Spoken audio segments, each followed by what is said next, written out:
Good afternoon, everyone. It is Saturday, November the 27th, 2021. It is currently 12:50 p.m. Central Time, and I'm coming to you live from the empty sanctuary of Victory Baptist Church, located right here in the middle of nowhere, Texas. And welcome to a brand new week of Bible study. We just concluded the previous week of Bible study where we looked at Psalm 100, verses 1 through 5. And now, not only do we begin a new week of Bible study, we really are about to begin a new, a new couple of months of Bible study, because for the next couple of months, we're going to have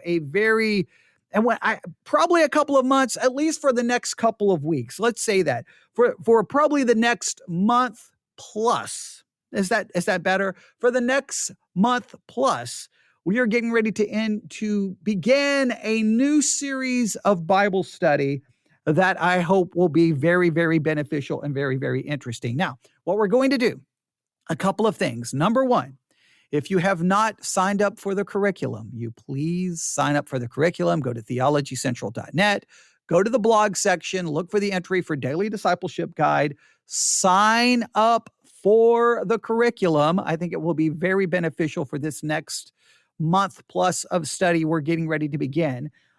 So please do that. And I think that will be very beneficial. So get the curriculum. But what we're going to be doing for the next couple of weeks, again, month plus, is we are going to look at some passages that are very, very, very, very, very well known, but we're going to try to challenge maybe some of the shallow ways that they have been handled, and we're really going to try to dig in. So sign up for the curriculum. We have a lot to do, and you're going to notice when you look at the curriculum, you're going to notice we're skipping one. We're skipping one. There is one we're supposed to start tomorrow. We are skipping it on purpose because I want to give us a little bit of extra time. But trust me, I'm going to try to go back and work that in as an additional Bible study exercise. So I'll bring it for a sermon at the church. We'll find a place to fit it in. So you're not getting ripped off. You're not losing any money. I mean, you're not paying, but you get the idea. You're going to get everything. I promise you. I promise you. I promise you. So are you ready? We have a lot to do. Here's what we need to do. I'm going to be making a reference to the Adult Personal Study Guide. So if you have access to it, you may want to go ahead and pull up the curriculum. I'm going to go back here. We are going to be looking at Unit 1, Session 1, dated for December the 5th.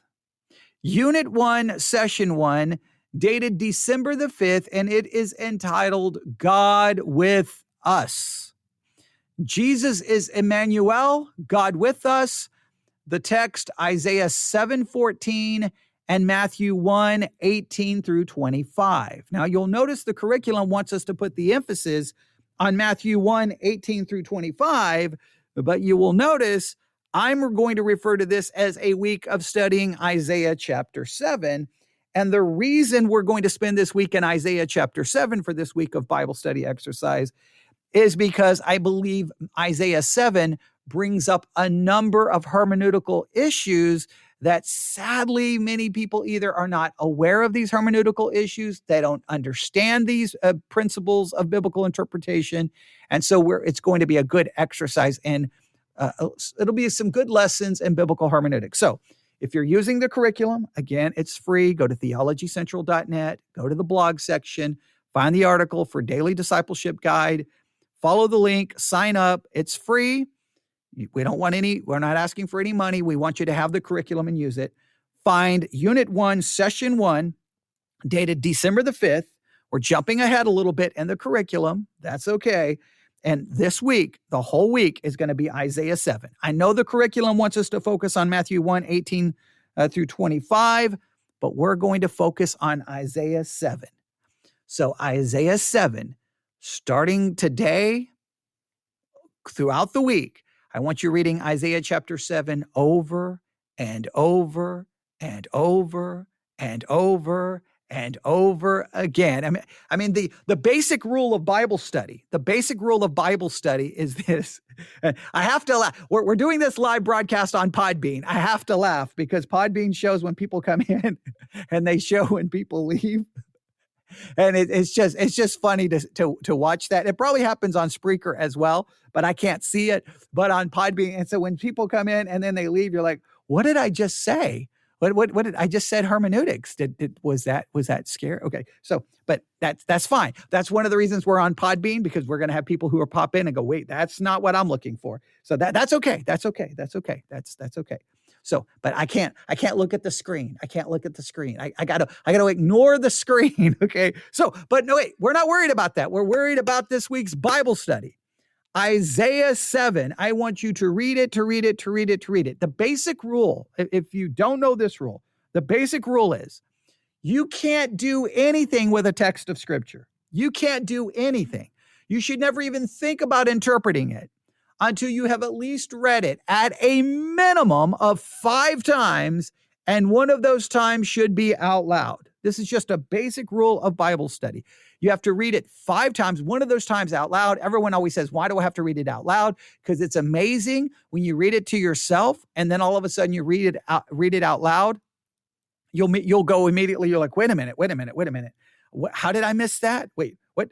Because sometimes when you just read, you just to yourself, you're just like, blah, blah, blah, blah, blah, blah, and you're just flying through the words. But when you stop and read it out loud, sometimes all of a sudden you go, wait, how did I miss that? Wait, how did I? Okay, wait, what?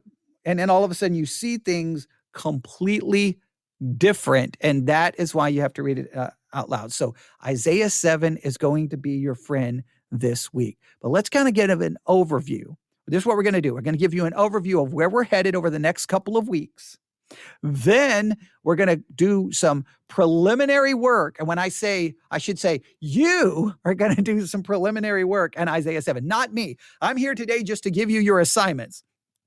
I'm not going to do anything else. And I'm going to throw out a very important hermeneutical principle. And I'm going to cause all kinds of confusion and doubt about Isaiah chapter 7. But that's okay. All right, here we go. So I'm going to click on the Adult Personal Study Guide. Session 1, right? Here we go. I'm waiting for it to load, right? You got to remember, I'm out in the middle of nowhere. The internet connection here. I'm surprised the internet connection even works here for our live broadcast. I really am. All right, here we go. So the Personal Study Guide, Winter 2021-2022, all right? Then they have their basic things. They have the contents. I'm skipping all of that. They have the welcome. I'm skipping all of that.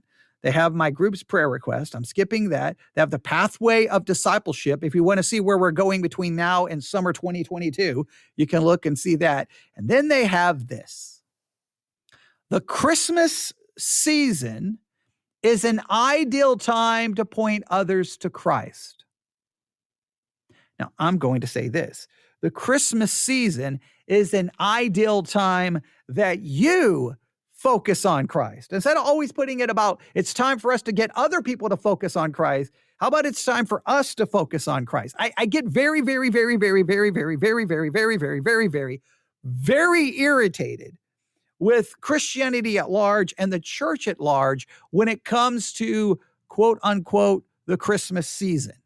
Because we seem to have this built in our brains, at least in some Christians, that it's the world's job that we've got to get everyone else to focus on Christ. We got to get everyone else to focus on Christ. So then for many that will get upset, and I've already seen, emails and from different ministries that, make sure the stores are saying Merry Christmas. And it's like, no, I don't care if the stores say Merry Christmas. I don't care if they call it a holiday tree. I don't care what they call it. I don't call it Festivus. I don't care what they do. I don't need the store to tell me Merry Christmas. It's not the job of the store. It's not the job of Walmart. It's not the job of Target. It's not the job of anybody to say Merry Christmas. I don't care if they're selling holiday trees, festive tree. I don't care what they sell. That's not their job. The job is, this is the season for Christians to remember and to focus on the incarnation of Jesus Christ. By all means, if you have the opportunity to share this wonderful news that the eternal Son of God came and took on human flesh to die for sinners, by all means, share that with whoever you can. But it's not, we shouldn't focus on the so-called war on Christmas. There is no war on Christmas, okay? And even if there was a war on Christmas, who cares? I will argue that the worst thing that's ever happened in the history of Christianity was making Christmas a federal holiday. That was the worst thing that ever happened because it took the remembrance of the birth of Christ, the incarnation, and turned it into a secular holiday. And Christians get mad because they want the world to somehow, no, it's not the world, it's not their job. And what drives me crazy is we run around yelling at all of the world that they need to say Merry Christmas and they need to sell Christmas trees, not holiday trees. While we find ourselves in these stupid culture wars, look where most churches will be on Christmas Day. The doors will be shut, the lights will be off, and everyone will be home, opening up their presents and shoving food down their throats. But we say it's about Jesus. Yeah, it's kind of like, hey, we're going to celebrate your birthday by not showing up and by giving ourselves presents. Yeah, okay. So sometimes we there's a lot of just garbage that goes on in the Christmas season. So at my church, every Christmas, we have church on Christmas Day. Doesn't matter what day it is. If it's a Monday, Tuesday, Wednesday, Thursday, Friday, we have at least one service. I do teaching. We come together, we sing a little bit, we sing maybe a few extra songs, and then I preach. An hour, 45 minutes, whatever. And it's because we're just going to gather together to worship Christ. If we say it's about Christ, then let's make it about Christ. We don't do anything special. There's not the Christmas spectacular where we have camels walking through the sanctuary. It's just we get together, we sing some songs, I preach, and then I say, everyone have a wonderful day.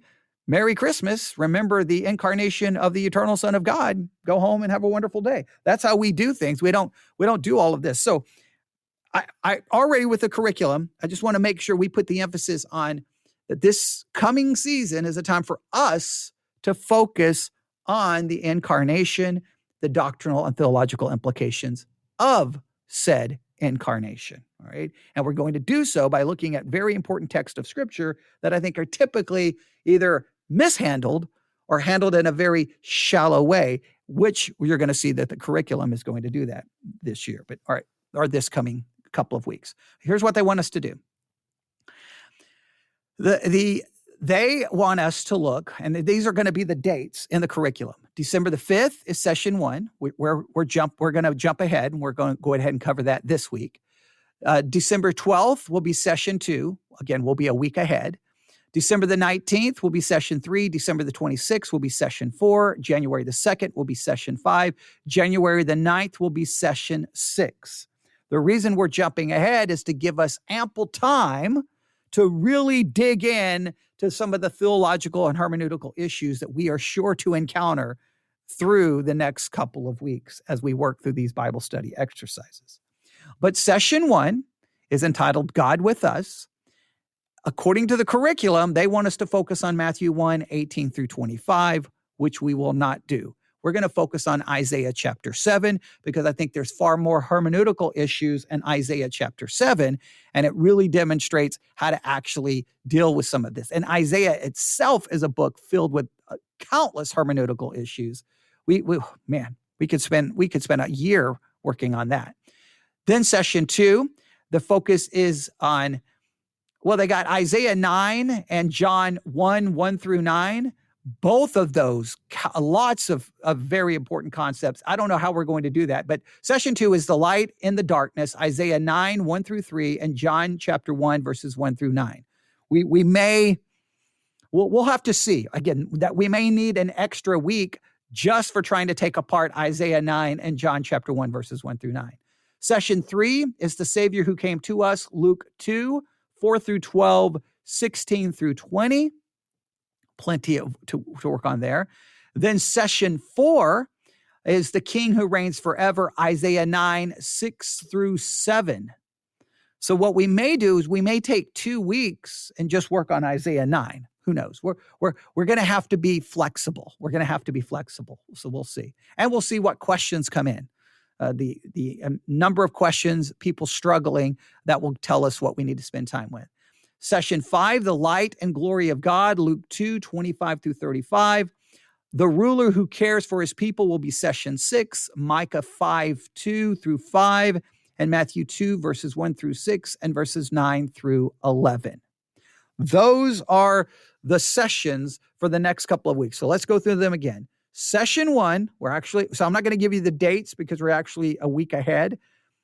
Session 1, The God with Us, Isaiah 7:14, Matthew 1:18 through 25. You just worry about Isaiah 7. That's the session we're getting ready to start, and where I'm going to give you some of the preliminary assignments you need to start working on. Session 2 is going to be it's called The Light and the Darkness, Isaiah 9, 1 through 3, John chapter 1, verses 1 through 9. We may put the emphasis on Isaiah 9 because I think there's more hermeneutical issues to deal with there. And John chapter 1, verses 1 through 9 gets most of the attention, most of the teaching and preaching. So we may focus on the Isaiah 9 because I think it's more, maybe some more complications are there to try to figure out. Session 3, The Savior Who Came to Us, Luke 2, 4 through 12, 16 through 20. Very simple, very straightforward. We shouldn't have a lot of problems there. I mean, there's still plenty of there to unpack, but we'll have to work on that. The King Who Reigns Forever is session 4, Isaiah 9, 6 through 7, Luke 1, 26 through 33. Again, we may group that Isaiah passage together in one session and just spend that entire week on that chapter. The Light and Glory of God is session 5, Luke 2, 25 through 35. Session 6, The Ruler Who Cares for His People, Micah 5, and Matthew 2, 1 through 6, 9 through 11. We may spend the time that week on Micah 5 because, well, we had someone talk about not knowing a lot about the book of Micah, so we may make it a overview of the book. We may just do a special focus on just the book of Micah itself, all right? Hey, thank you for the person who just liked the show. Thank you. We haven't really got into the show yet, but thank you. Thank you for liking my introduction, which is so long-winded. Okay, all right, there we go. So that's where we're headed over the next couple of weeks. Remember, the curriculum is free, theologycentral.net, blog section. Scroll down, look for the entry for Daily Discipleship Guide. It'll take you to ministrygrid.com, sign up, curriculum is yours, free, use it, download it. It's all yours. And you'll have access to a lot of stuff in the curriculum. So that's where we're headed. That's what we're going to be doing. It should be a fun study. As always, you, the student, or I don't even like to say you, the student, and I'm the teacher. We're students together. So the students determine what we cover. The students determine, because if you get into the text and you're like, whoa, what about this? What about this? What about this? Then I just come right back, turn on the microphone, do another live broadcast, and we talk about it, okay? And I don't know if the live broadcast will go back and forth between Spreaker and Podbean since we're using both. You'll have to just keep up with where we're going to be. And of course, then immediately after the live broadcast, the podcasts are available on every podcast app on the planet Earth. But all right, there we go. So that's what we're going to do. So here's our plan today. Isaiah chapter 7. I'm going to give you your assignments. We're going to do a little bit of reading, going to do a little bit of hermeneutics here, a little bit of history, and I think this should be hopefully beneficial. All right. So your first assignment this week is simple.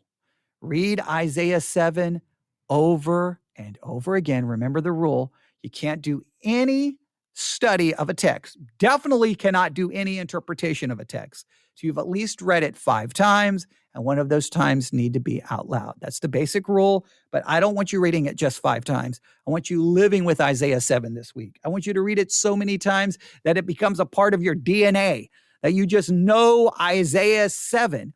And listen, the more you know a passage, the less likely that then someone can come along and manipulate you by claiming the text says something that it doesn't actually say. The way to protect you from scriptural manipulation is scriptural knowledge. The more knowledge you have, the less no one can come along and say, no, this is what it means. You're like, no, I've read it like 5,000 times. You're completely ripping it out of context. You're completely misinterpreting it and mishandling it. You've got to know it. Knowledge is the key there because a lot of people can do crazy things with it. All right, so read. Now, the second assignment, very simple, very straightforward. I want you to write out a basic summary of the overview of the book of Isaiah. I want you to know the date, author, purpose, historical context. This is so very important. So very, very, very, very, very important. God bless you as well. And I'm responding to someone who made a comment in the Podbean chat. Please, if there's ever a book that you need the background to, it's the book of Isaiah. And well, just, I'll scratch that. It's not just the book of Isaiah. It's all of at least the minor and major prophet books in the Old Testament, whether it's the major prophets or the minor prophets. And they're only major or minor because of the size of the books, not because of their importance. All of these books require you to know the background and the purpose of the book, because so many people read and takes promises from these books and just rip them so far out of their historical context. It's absolutely crazy. Like, you'll read a passage where it says, God, I know the plans I have for you to bless you. And people will take that and rip it out of context. You're like, whoa, slow down. What are you doing? That passage in Jeremiah, that's a promise to the people coming out of Babylonian captivity. Why did you just rip that out of its historical context? So when it comes to these books, you've got to know, who was it written to? Why was it written? What was the historical setting? What was the purpose? You've got to know that. We go to Isaiah 7, and here's what everyone does. Isaiah chapter 7. Everybody immediately runs to verse 14. Therefore, the Lord himself shall give you a sign. Behold, a virgin shall conceive and bear a son, and shall call his name Emmanuel. Well, I understand we can immediately run to the New Testament and apply that to Jesus, and I'm not in any way saying we shouldn't.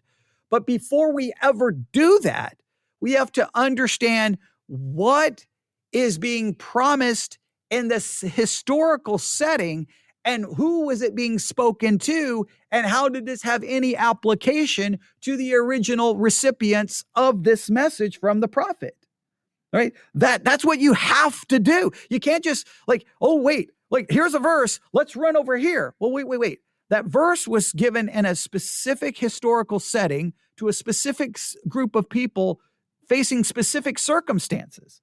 So we almost always ignore, when we go to the Old Testament, in many cases, the original recipients. We're just like, we almost act like that it was written directly for us, but it was originally written and spoken to people in their specific context. Again, in Jeremiah, the passage everyone always quotes about God knowing the plans he has for us. I've heard that read at high school graduations. I've heard that read everywhere. And I always want to stand up and go, were you in the Babylonian captivity? So what are you ripping it out of its context for? Let's first apply it to its historical setting. I know that wouldn't go over probably good in a high school graduation, but I'd be like, hey, did y'all not learn anything in high school? Like how to read? Okay. Yeah, that probably wouldn't go over well either, but you get the idea. So you need to know the background. So this week, it's very simple. Read Isaiah 7 over and over and over. And then look, I want you to do background work on the book. What can you use? If you have a study Bible, this is the time to use it. I don't like using study Bibles in study first. I want to always study the text and then reference the study Bible. I see the study Bible almost like a commentary, but use everything. Study Bible, if they give an introduction to the book, use Bible dictionaries. I have one right here. Bible dictionaries are good. You can get them online for free. Just look up every source you can. Look up at least more than one to see where there's agreement and when there's disagreement. And all you need to do is I need you to figure out who it was written to, when it was written, what was going on, what's the purpose of the book, what's the historical setting. You've got to figure that out, because when we come to Isaiah 7 and we have these messianic promises, these messianic prophecies that point to Christ, we need to first, though, seek to understand them in their historical context. Was there any historical fulfillment before we get to Christ? This is just a basic rule. Whenever you're dealing with any prophecy in the Old Testament, any prophecy in the Old Testament, here is the rule of thumb. You first ask yourself, was this fulfilled at any point in history? In other words, prior to us. In other words, we look back and are like, okay, here's the prophecy, let's say in Isaiah. That prophecy may be looking forward for the people it was originally given in the time of Isaiah, but it may have already been fulfilled. A lot of people will take promises and say, no, that's a future fulfillment. That's going to happen in the end times. And sometimes you're like, wait, that was fulfilled in this year. That was fulfilled. Like there's some prophecies that are specifically focused on 70 AD, the destruction of Jerusalem and the temple by Rome. You've got to know you've got to look for has this already been fulfilled? You look for a historical fulfillment first. If you cannot find a historical fulfillment, then and only then do you move to a future fulfillment. I'm saying future to us. So in other words, when I read these prophecies in Isaiah 7 that we're going to read, I ask, okay, was there any historical fulfillment? What did this have to mean? What did this mean to the people in which it was given? Now, if I don't find a historical fulfillment or I don't find a satisfactory historical fulfillment, then I look to the future. Now, also, we can look in the New Testament and see what they do with the prophecy, but you always start, that's just a basic rule of hermeneutics. When you're in the Old Testament and a prophecy is given, you look for the historical fulfillment first. Historical in this sense. You are looking back going, it's already been fulfilled. If you cannot find a fulfillment or you cannot find a satisfactory fulfillment, then you look to the future and go, does this have anything to say about the end times as far as how I am looking? I'm looking forward.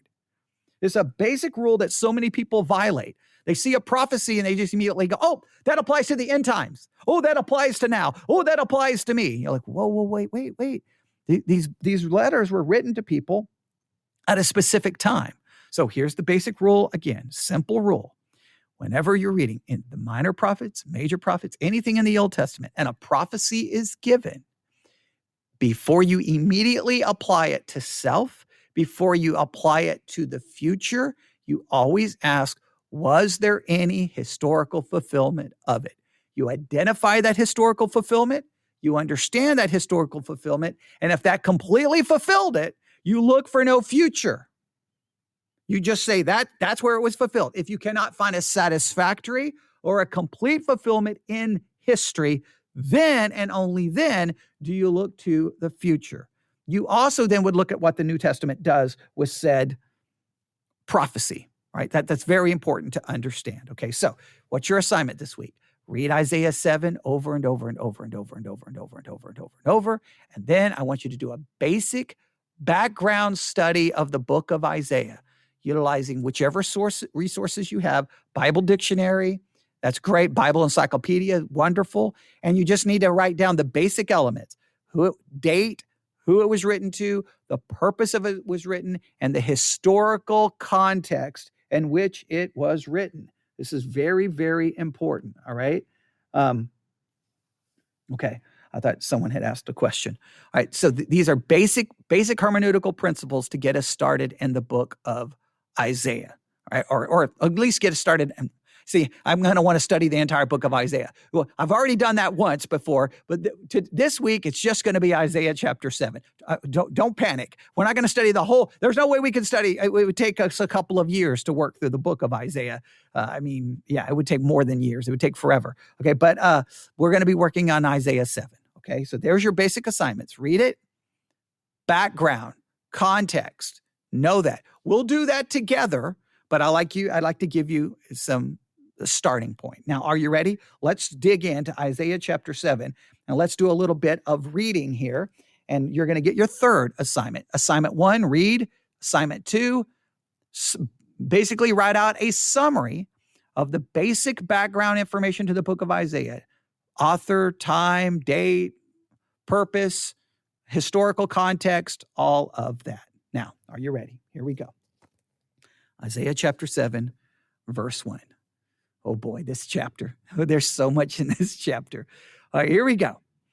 And I'm going to try to get us down to verse 14. That's where I'm going to try to get us here. All right.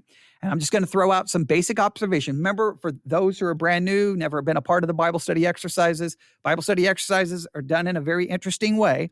I do some of the teaching, and then I leave most of it for you to work on.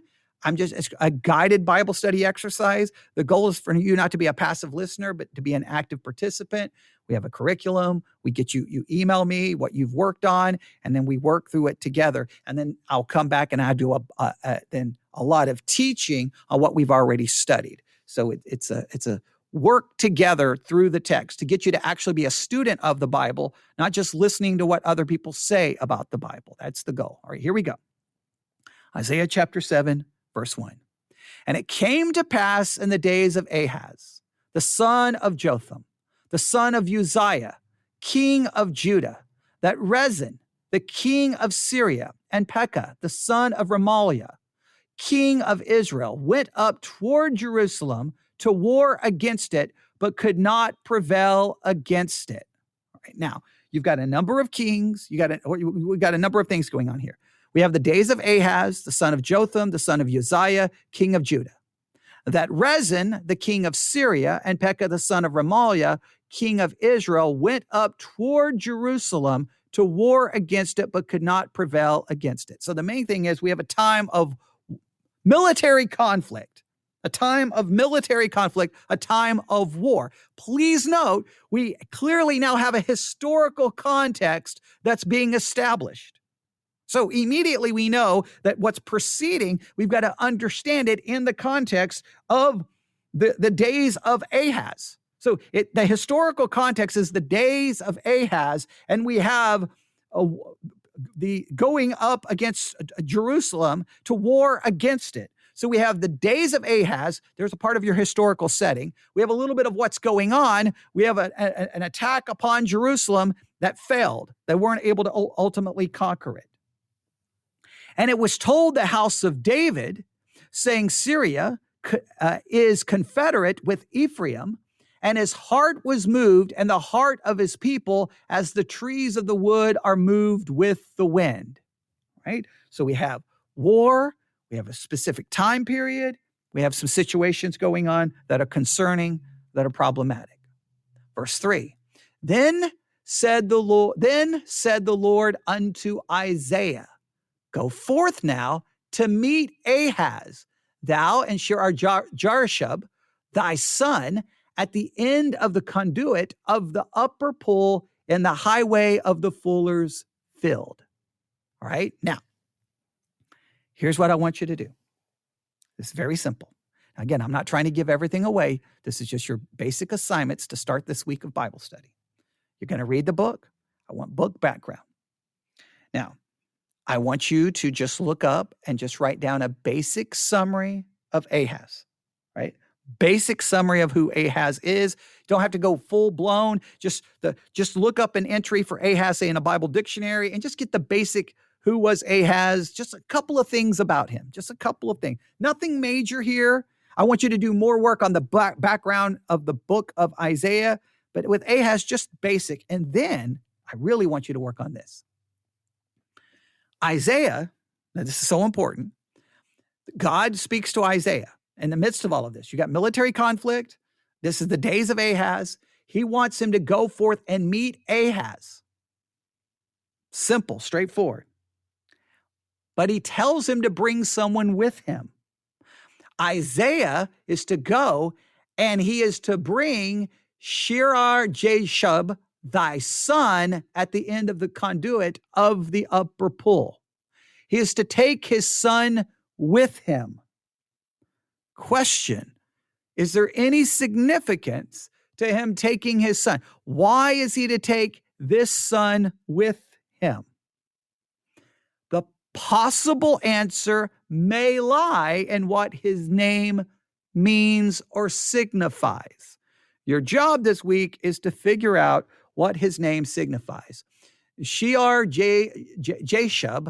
thy son, at the end of the conduit. You look up his name, Shear-Jashub, look it up and figure out the possible meaning. Now look it up in more than one source. This is very important because sometimes when it comes to the meaning of names, you will find 5 sources with 15 different ideas.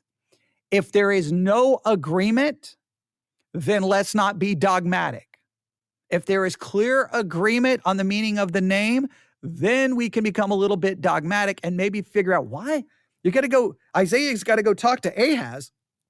Why is he bringing his son along? Why? Well, God seems to instruct him to bring his son. Why? Why is he doing this? Is there some reason? Does it signify something? I'm not saying there is. I'm not being dogmatic, but a Bible study is about asking the right questions. We have to observe what's in the text and then ask questions about what's in the text. Why is he bringing a son? I mean, it's hard enough to say his name, much less why did you bring him? Shirar Jashub. Why did you bring him? All right. So he brings him. Now, verse 4. And say unto him. Now, here's his message. You go to Ahaz, you bring your son. It's the days of Ahaz. We have war going on. We have an attack upon Jerusalem. We have concern. We have fear. We have a bad situation here. And in the midst of this, God goes to Isaiah. Isaiah, you go to Ahaz. You bring Shirar Jashub, your son, with you. And when you get there, here's what happens. All right. Say unto him. Here's what he's to say. Take heed and be quiet. Fear not, neither be faint-hearted for the two trails of those smoking firebrands, for the fierce anger of Rezin and Syria and the sons of Remaliah, because Syria of Ephraim and the son of Remaliah have taken evil counsel against thee, saying. So it's a word of comfort. He's like, you go to Ahaz, bring your son, and then you're going to tell him, take heed, be quiet, and fear not. Do not be faint-hearted. So take heed, pay attention, Ahaz. Okay, be quiet, calm down, be quiet. Don't make any rash decisions. Fear not, don't be afraid, and do not be faint-hearted. So he's bringing him, he wants him to calm down. Don't be afraid. Don't make any bad decisions here. Don't make any bad decisions here, Ahaz. Now, what is he going to do to try to calm him down? What is God's message here to Ahaz? What needs to take place here? Well, let's take a look here. All right. It says, and don't be afraid that these people have taken evil counsel against thee. Don't be afraid. Let us go up against Judah and vex it, and let us make a breach therein for us, and set a king in the midst of it, even the son of Tabal. Now, he said, hey, these people are coming. They want to destroy you. They want to set up a new king. Don't be afraid. Now, this is like, it's like someone knocking on your door going, hey, listen, okay, I don't want you to be afraid. I want you to calm down, but here's what's coming to happen. There's some people coming for you, and they want to kill you, and they want to replace you. But hey, don't worry about it. It's all going to be okay. You'd be like, wait, why are you telling me this? So he's being told there's definitely a serious situation developing. There's clearly a situation where they want to remove you and destroy you. But hey, calm down. Don't be afraid. It's all going to be okay. What is he going to say here? Thus saith the Lord God, it shall not stand, neither shall it come to pass. Hey, it's not going to happen. They're going to try, but you don't have to be fearful. It's not going to come to pass. Right? So now you may be thinking, well, now let's just be honest. Let's not play church here. Let's be honest. If I heard all of this, I'd be a little bit like, wait a minute. Okay. You just gave me some really bad news, Isaiah. You brought your son along. I still don't know why you brought him along. All right, you brought your son. You just told me not to be worried, but then you told me that they're all out coming to basically kill me and replace me. And you're telling me that it's not going to happen. Okay, that's great. But how do I know any of this is true? How do I know, like, what you're telling me? I'm basically have to trust you and what you're telling me. All right, this is what he goes on. Verse 8, for the head of Syria, Damascus, and the head of Damascus, Rezin, and within 65 years shall Ephraim be broken, that it be not a people. And the head of Ephraim is Samaria, and the head of Samaria is Remaliah's son. If you will not believe, surely you shall not be established. So Isaiah is basically tell Ahaz, simply, this is basically the message. We'll summarize. Hey, bad things are developing to come, and people are coming to try to take you out and kill you and replace you. But don't worry about it. It's all going to be taken care of. They're all going to fail, and ultimately they're going to be destroyed, and they're going to be undermined. You have nothing to worry about, Ahaz. But he tells him, very interesting, If you will not believe, surely you shall not be established. So you need to believe and trust what's happening here, because if you don't, the idea is if you don't believe, you're going to end up trying to make some really bad decisions here that's going to be detrimental to your longevity. So you need to listen here. All right. So we got the historical context. So we could do this if we're outlining this. Isaiah 7, verses 1 through 9, you can put the historical context and you could outline the basic elements here. Who is attacking whom? What is the promise here? Here's all the historical context. You've got specific promises of what's going to happen to Syria, Damascus. You've got an Ephraim. You've got specific promises of what's going to happen to them. But that's all we'll call that the historical setting. We've got the historical setting. Actually, we could break it down in two parts. I'll let you do. I'll give you a possible options in your outlining. Isaiah 7 verses 1 through 9. You could have the historical setting and promises, and you can figure out how to split up the verses. You have the historical setting. Here's what's going on. Here are the promises. Historical setting, promises. So you have two parts in your outline, and you can break up Isaiah 7, 1 through 9 to cover that. Right? That's the first part. Very simple, very straightforward. But you have to know that historical context, because it's in that historical context where we get the next part, which is the emphasis for this week's study, which starts in verse 10. Moreover, the Lord spake again unto Ahaz, saying, Ask thee a sign of the Lord thy God, ask it either in the depth or in the height above. It's almost like God knows, which obviously he's all-knowing, that Ahaz is a little bit like, wait a minute here, that there could be a possible concern. Like, you want me to trust, these people are coming to kill me, and you just want me to trust that it's all going to work out. Okay, that, you could see why there would be a little bit of concern and a little bit of fear and maybe a little bit of reluctance, and say, maybe I need to come up with a plan. So then God offers him a great idea. Hey, you just ask for a sign. Ask for a sign wherever, and I'm going to give you a sign so that you know this is going to come to pass. But look what happens. Verse 12, but Ahaz said, I will not ask, neither will I tempt the Lord. Ahaz's response is very fascinating. Hey, no, not, that's it. I'm not asking for anything. I'm not going to tempt the Lord. I'm not going to do so. Now, this is where we could have, you can work on this week. Is Ahaz in the right here, or he's in the wrong? Is he acting super spiritual, but it's not really spiritual? Is it, there's a lot of ways we could interpret this, right? We could go with, and this is one of those situations where in the historical narratives, they don't offer, there's no narrator to the historical narratives in the Bible. It just tells you what happened. It doesn't offer some kind of judgment or interpretation. It just says, here's what happened. And then the reader, we've got to figure it out. So there's two ways I think of this. One, that Ahaz is just being very genuine. Hey, Lord, I don't want to tempt you. I don't want to ask anything. And he's being very genuine and very spiritual. But then there's another way of looking at it that's a little bit more cynical. It's Ahaz saying, look, Lord, I'm going to act spiritual. I'm not going to ask anything. I'm not going to tempt anything because I've already got my own plan. I've got a plan here on how to fix this. These people are not going to attack me. These people are not going to kill me. I'm going to fix this.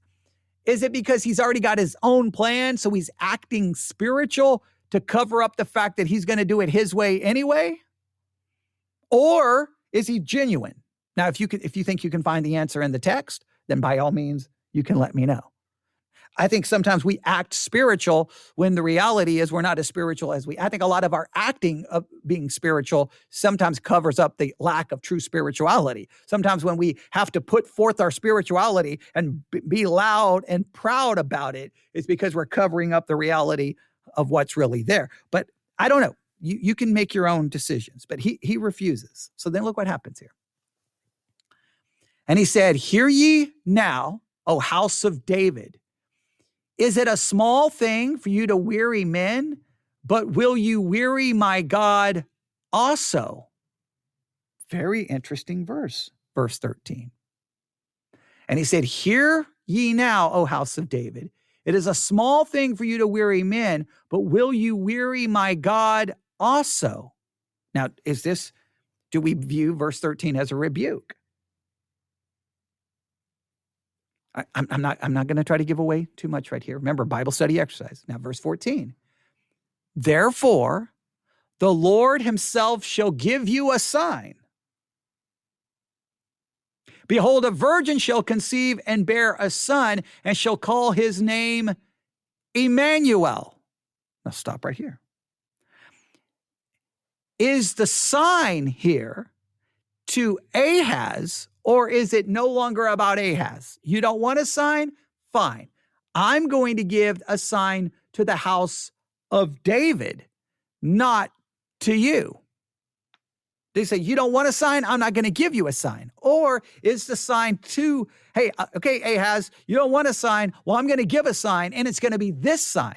Well, if it's this sign, then what does it have to do with Ahaz and his problem? What does it have to do with anyone in that particular context, since this sign seems to be pointing to Christ? Now, this has led to much speculation throughout church history. Some believe that there's two parts here, right? Part one had a historical fulfillment, right? Some would argue that the Lord did have a woman conceive and bear a son, and that somehow was proof to Ahaz and to them that God was going to keep his promise. Now, you can do some speculation. There's going to be plenty of commentaries that will bring this up. You can see what they have to say. You can say whether you agree or disagree. Or there's another. So there's one approach in church history that says, okay, there had to be at least some fulfillment at the time of Ahaz. Some child was born to give them some idea that, hey, God is going to keep his promises, right? So some will make that argument. All right. Okay, making sure that no one left a message.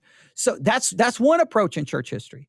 The other approach in church history is because Ahaz refused a sign, then God said, fine, I'm not going to give you one. I'm going to give you one to the house of David, which will ultimately be the coming of Christ in the incarnation, born of a virgin, Mary, fulfilled ultimately in the New Testament. And that ultimately this sign had then nothing to do with the historical setting.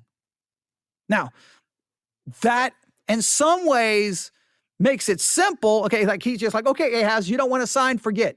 I'm going to give you the sign. But that sign, that fulfillment would have nothing to do then with the historical setting of this danger being imposed on Ahaz, these countries wanting to come to basically get rid of him and replace him as king. It would have nothing to do with that. It would have nothing to do with that. So then how do we remove it from its historical setting? Is it basically like, okay, fine, I'm going to still do what I'm going to do, but I'm going to give a different sign for a different historical setting and a different place?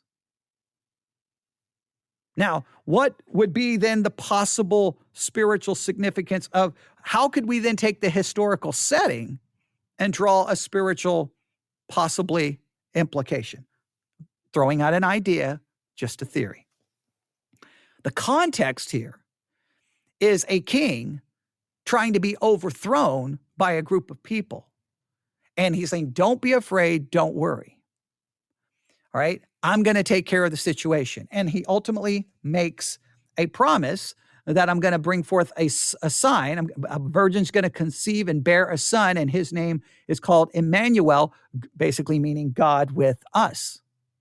So is it possible, now we got to be careful here, that the picture is this, that humanity throughout history have sought to replace God as king with their pseudo-kings. They've wanted to replace God with their own king. In other words, I mean, we see this throughout the Old Testament, right? Israel did not want God to be king. They wanted an earthly king. Over and over, they didn't reject earthly authority. They were rejecting God's authority.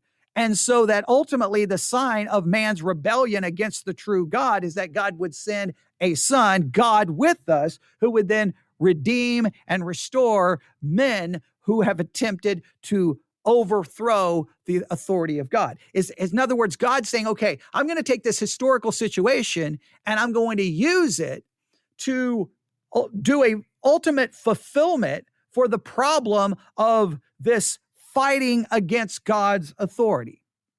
Maybe it's just an interesting, the historical setting there cannot be overlooked. Is the sign for Ahaz, or does God just say, I'm going to forget you, Ahaz? And there was no historical fulfillment of any kind for Ahaz, for any of the people at the time. That this will ultimately, I'm going to use this historical setting to send forth my son, Emmanuel, God with us, as the ultimate fulfillment for the larger problem of men trying to overthrow the authority of God. You can ask yourself that question. Then, verse 15, butter and honey shall he eat, that he may know to refuse the evil and choose the good.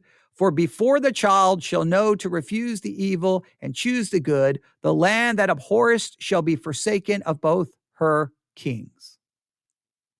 All right? Then, so think of it this way. You have the historical set in Isaiah 7, 1 through 9, you have the historical setting and you have promises. Isaiah 7, verses 10 through 16, you have the sign from God, the ultimate sign from God, which is Emmanuel, God with us, born of a virgin.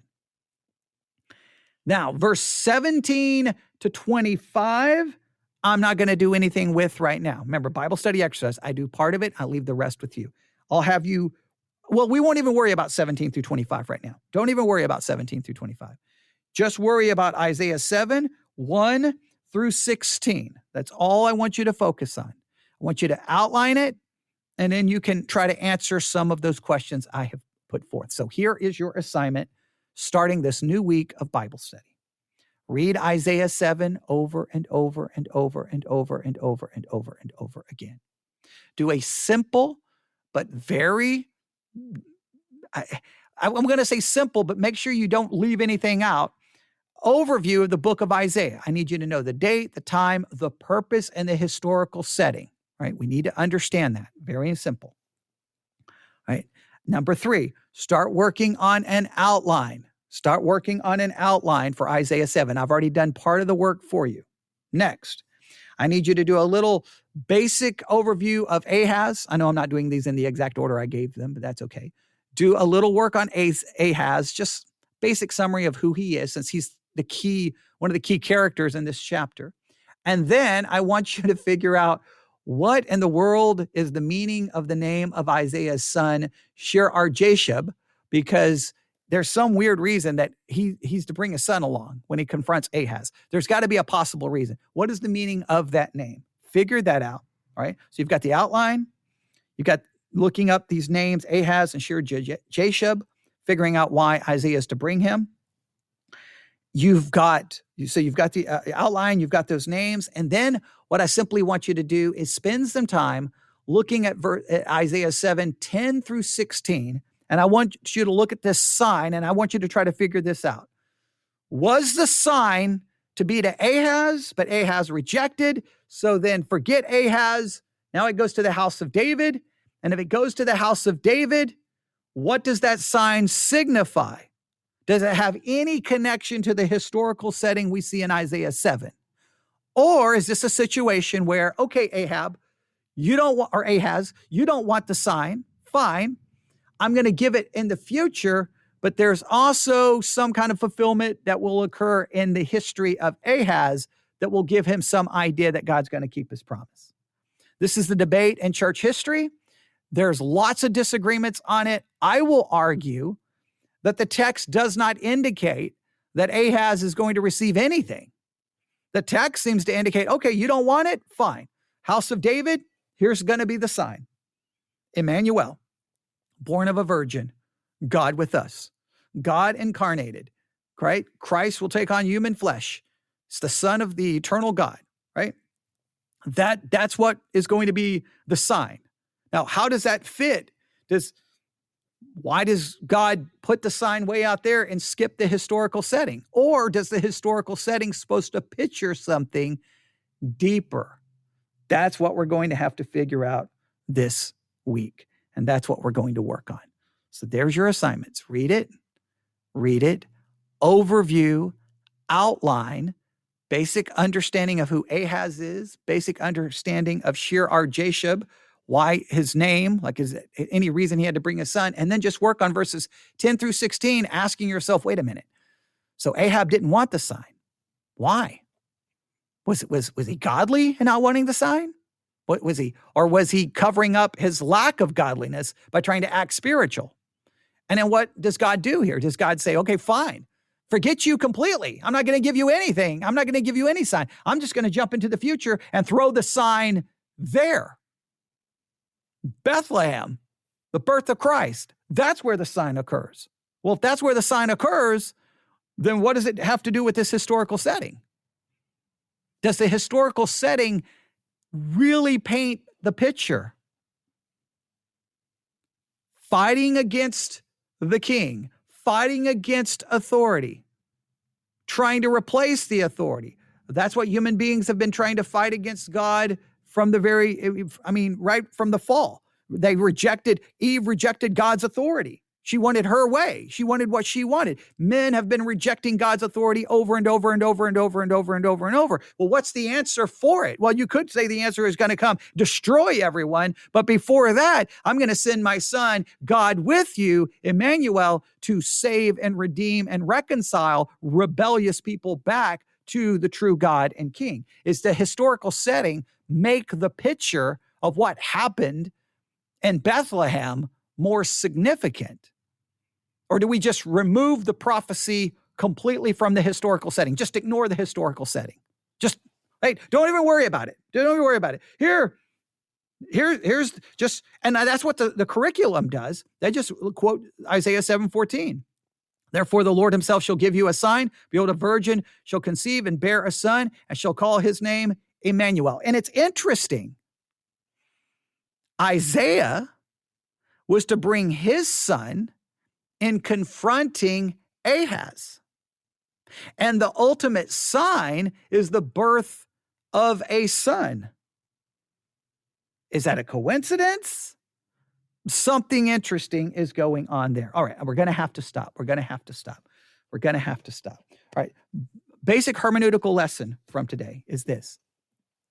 Anytime you're reading the minor prophets, major prophets, anything in the Old Testament, and there's a prophecy, we first look for how that prophecy could have been fulfilled historically. If we cannot find an adequate interpretation or an adequate fulfillment of said prophecy in the past, then we can move it to our future. In this particular case, we want to ask, is there any fulfillment to this sign to Ahaz? Because some people say, yeah, a son had to be born, and but it wasn't born of a virgin. And I have a hard time with that making any sense. It seems like he refused, and God said, fine, here's the sign. But I don't think we can remove the sign from the historical context. And obviously the sign of Emmanuel being born of a virgin, clearly that points to Christ, and the New Testament would attest to that fact. So we know it has been fulfilled historically. That's the principle. We always look for the historical fulfillment first, because so many times I'll see people read something in Isaiah or something in the Gospels and say, oh, that's referring to the end times. I'm like, no, that's referring to 70 AD. That already happened. But so that occurs frequently. But in this particular case, we know when this was ultimately fulfilled, the birth of Christ. But what does that have to do with the promise to Ahaz? What? Ahaz refused, so then what? How does that sign fit in? I know I'm repeating myself, but I'm repeating myself because I want you to be thinking about this week. And then you can email me your thoughts and questions, newsif@yahoo.com, newsif@yahoo.com. We'll look at it, take a look at the curriculum, see what they have to say. And I can't wait to see your work, see what you've done. Remember, read it, outline it, book overview, basically a book overview. Make sure you do basically a book overview of the purpose of the book of Isaiah, who it was written to, what was going on. Very simple, but don't leave anything out. Make sure you do a little background study of Ahaz, just your basic points, and then Isaiah's son. What's the meaning of his name, and does that have any significance to why he was to bring him to Ahaz? And do you find it interesting that he was to bring a son, and then the ultimate sign was the birth of a son of a virgin, born of a virgin, Emmanuel. It's just interesting that you have this a son mentioned, Isaiah bringing his son, and God's going to bring forth his son. There's a lot to consider. All right, we'll stop right there. All right. Thanks to anyone. If this is your first time listening to any of the Bible study exercises, remember the way these are designed is I do some of the teaching, but then I give you the work, and then you get to participate. And then later on, I'll come back and do more like a full-blown teaching sermon on that section.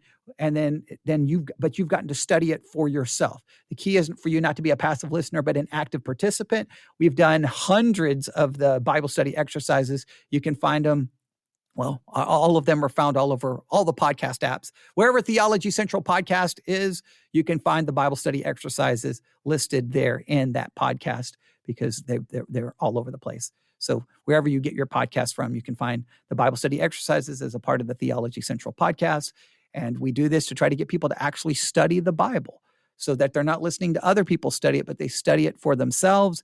And I do this by doing some of the teaching and then asking lots of questions. Because Bible study is all about questions and observation. You have to do the observation before you can do the interpretation. I'm sorry, Heather, for repeating myself because I know she knows this. The Bible study is observation. You cannot interpret something until you've observed it. The quality of your interpretation is based off the quality of your observation. Poor observation leads to poor interpretation.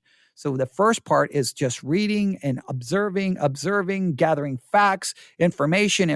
Once we gather all of that, then we can move over to some interpretation. So a lot of this is doing a lot of observational work this week. Background, Ahaz, Isaiah's son.